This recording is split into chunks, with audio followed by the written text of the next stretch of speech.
بسم اللہ الرحمن الرحیم۔ السلام علیکم دوستو۔ اللہ تعالیٰ سے امید مغفرت۔ حکیم المت حضرت مولانا محمد اشرف علی تھانوی رحمۃ اللہ علیہ جب کوئی دعا مانگتے اور آنکھ سے کوئی آنسو آتا تو حضرت ان آنسوؤں کو اپنے چہرے پر مل لیا کرتے۔ ایک مرتبہ ایک طالب علم نے دیکھ لیا۔ اس نے کہا، حضرت آپ کا یہ عمل کس بنا پر ہے؟ فرمایا، میں امید کرتا ہوں کہ اللہ تعالیٰ ان آنسوؤں کی برکت سے میرے چہرے کو جہنم کی آگ سے محفوظ فرمائیں گے۔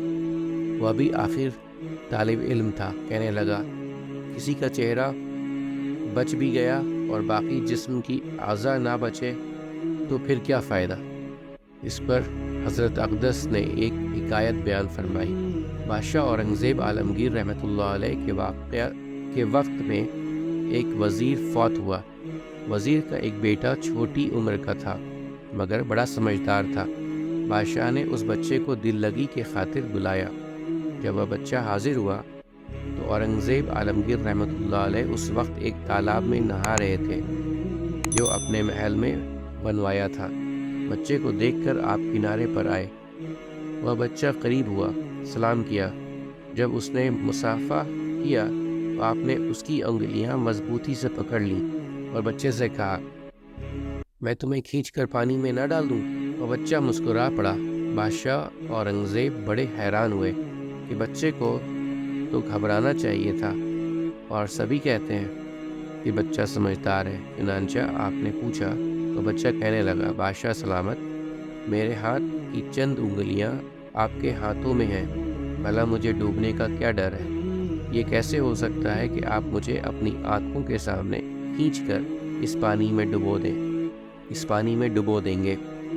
یہ حکایت سن کر حضرت اقدس تھانوی رحمۃ اللہ علیہ نے فرمایا، اگر اس بچے کو بادشاہ کی انگلیاں پکڑنے پر اتنا اعتماد ہے تو کیا اللہ کی رحمت پر ہمیں اتنا بھی اعتماد نہ ہو کہ اگر وہ چہرہ جہنم کی آگ سے بچائے گا تو پورے جسم کو بھی جہنم کی آگ سے آزاد فرما دے گا۔ ہر دینے والا اپنی حیثیت کے مطابق دیتا ہے۔ بادشاہوں کی عطایا بادشاہوں کی شان کے مطابق ہوتے ہیں۔ ہم بھی اللہ رب العزت سے بہترین حسن ظن رکھیں گے تو وہ اپنی شان کے مطابق معاملہ فرمائیں گے۔ باپ اپنے چھوٹے بچے کو تھوڑا سا دور کھڑا کر کے کہتا ہے، بیٹا میری طرف آؤ۔ وہ بچہ بہت کوشش کرتا ہے مگر وہ اپنی کوشش میں ناکام ہو جاتا ہے، لیکن وہ بچہ اپنے باپ پر اعتماد کرتے ہوئے کوشش جاری رکھتا ہے۔ پھر باپ کی محبت جوش میں آتی ہے تو باپ خود جا کر بچے کو اپنی لپیٹ میں لے لیتا ہے۔ اسی طرح ہم بھی اپنے رب کی رضا حاصل کرنے کے لیے کوشش جاری رکھیں گے۔ ہماری کوشش کمزور ہوئی تو ماں باپ سے 70 گنا زیادہ محبت کرنے والا شہنشاہ ہمیں ضرور اپنی محبت عطا فرما دیں گے۔ جب ہمیں اللہ تعالیٰ کی محبت نصیب ہوگی تو ہم دنیا اور آخرت میں کامیاب و کامران ہو جائیں گے۔ امید کرتا ہوں دوستو کہ آپ کو آج کی ویڈیو اچھی لگی ہوگی۔